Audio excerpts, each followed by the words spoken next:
This was nobody that did it but God. God had set this thing up. God had organized it. God wanted to show me that it's not by my own effort and power that we're going to see His glory shown, but it's by Him and me entrusting that to Him. I felt like just God was standing in the midst of the room, and you could feel this weighty, glorious freedom.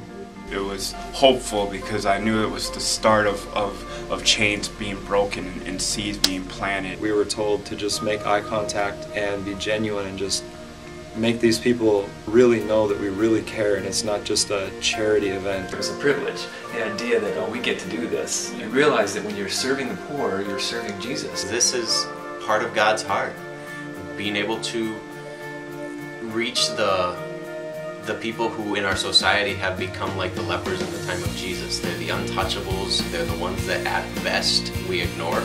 I've seen lives being turned, changed right before your eyes. This person was genuinely lost, was genuinely seeking something real. I was just trying to express to this man how much God loves him. There was a lady who had a broken hand. The instant I touched her, I felt the power of God move, and her hand just went totally flat, and the swelling all went away.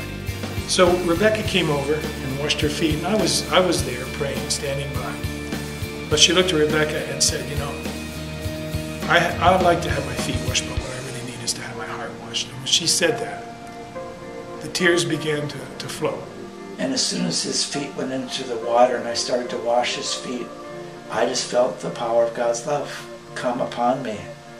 And in that moment, I felt like I knew what it was to feel God's heart for the poor. I walked away probably more blessed than the people that we went to serve. So that was my experience at the King's Banquet.